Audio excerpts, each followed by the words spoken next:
What's good, YouTube? Today in this video, I'm going to be going over the state of this completely messed up economy, and I'm going to be reading over this article off the mostimportantnews.com.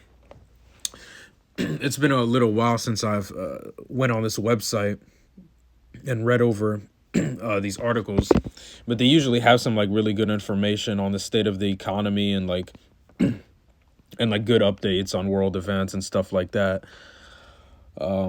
But yeah, I mean, as you guys should know, it's so obvious, as long as you're not living under a rock, of course, everybody knows that the state of this economy is completely, horrible right now.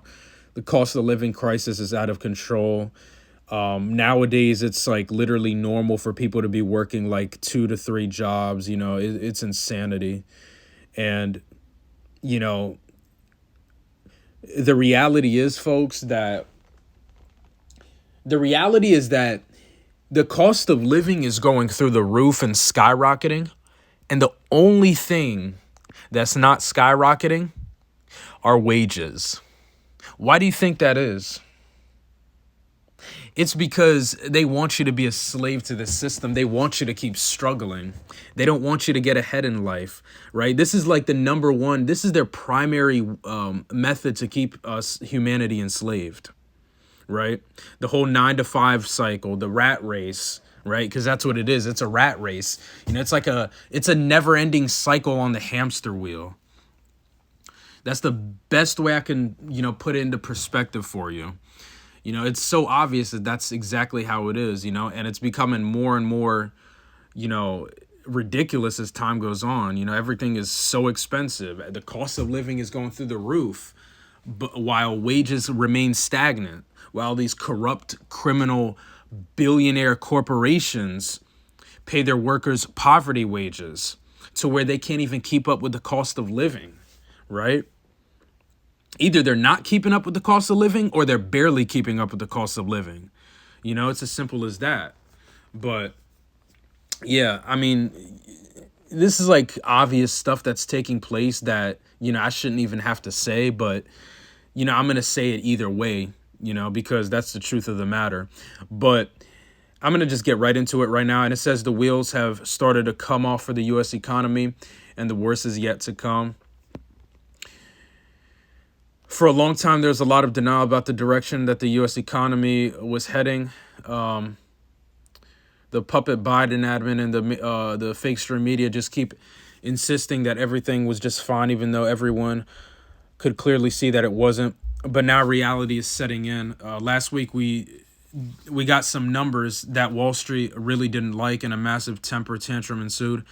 The panic that we witnessed on Friday was quite breathtaking, and many are concerned that it could bleed over into the new week. Investors are desperate for the Fed to cut interest rates, but so far the Fed has not moved.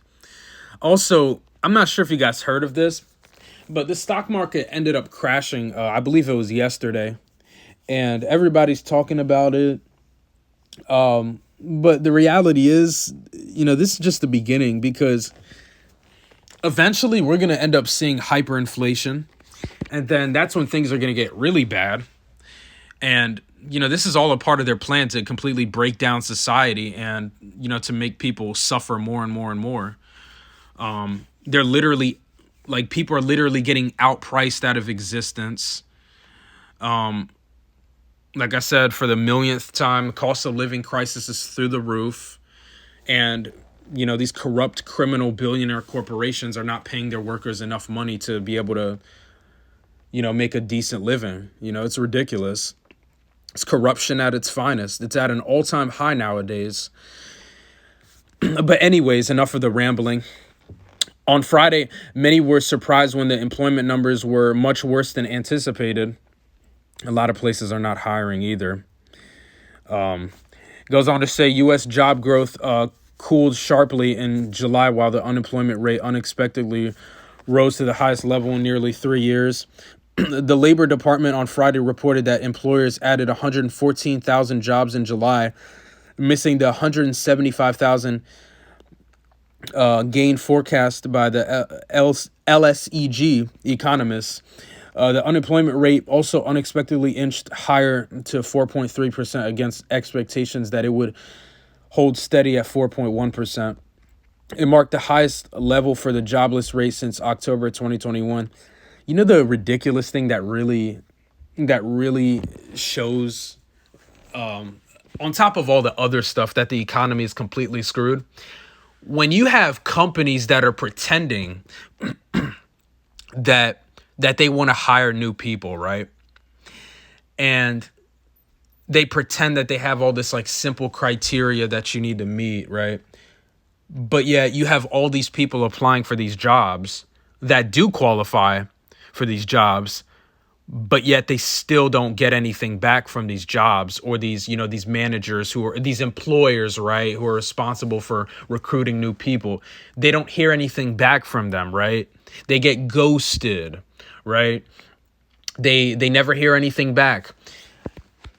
This is the state of this messed up economy right now, right? Where people can even apply for jobs for companies that claim that they're hiring new people, right? Or that they're looking for new people to recruit. But yet, when all these people are applying for these jobs, they'll either not get anything back, or they'll get something back and then they'll get ghosted, right?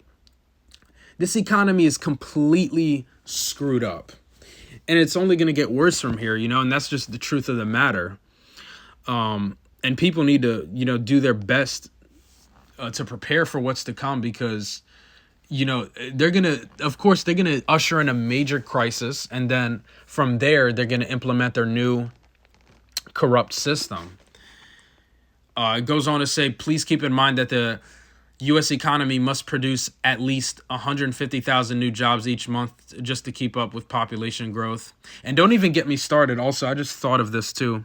Don't even get me started with AI replacing human beings. And this is something I've been talking about since like 2020. Robots, AI is replacing human beings as we speak. I mean, a perfect example, self-checkouts in grocery stores and, gas stations. Like, seriously, like, it's so blatant. As we speak, technology is taking over human jobs. Human jobs are being taken over by technology as we speak. And most people are oblivious to this fact, even though it's right in their face. Go to any restaurant, or not restaurant. They do have like self-serving robots or whatever. I actually saw one last week when I went out with family. They had a self-serving robot that literally brought a customer's food to their table. So, I mean, it's definitely happening there too. But more so in grocery stores and gas stations, right? Self-checkouts. You don't even have to interact with a human being anymore to be able to check out whatever you're trying to buy, right? And it's so in our faces, like they're not even trying to hide it anymore, right? It's literally happening as we speak. And, all these, dumb people who are still asleep, they still pretend that things are just okay and things are fine and everything's all cupcakes and ice cream. No, hyperinflation is going to happen. AI is going to take over more and more jobs as time goes on. And this is the reality of what they're planning. It goes on to say, so even if we did add 114,000 jobs last month, we would still be losing ground. But the only reason why the official figure showed an addition of 114,000 jobs last month is because the death model added 246,000 jobs to the final number. Of course, we can't possibly forget that every jobs number is highly manipulated and rigged, and July was no different, with the birth/death model adding a ridiculous 246,000 statistical jobs to the unadjusted print. Which it does not translate apples to apples. One can confidently say that the actual adjusted payrolls number would be far, far smaller had it not been for this ongoing fabrication. It isn't difficult to get a positive employment report every month when you are adjusting the final number by about 250,000 jobs that you just assume are being created somehow. In any event, if we take the government's report at face value, the SAM rule has still been officially triggered. That's because the rise in unemployment triggered the so-called SAM rule, an indicator that is used to provide an early recession signal. The rule stipulates that a recession is likely when the 3-month moving average of the jobless rate is at least a half percentage point higher than the 12-month law. Over the past 3 months, the unemployment rate has averaged 4.13%. And by the way, these numbers that these people give us, I don't believe it.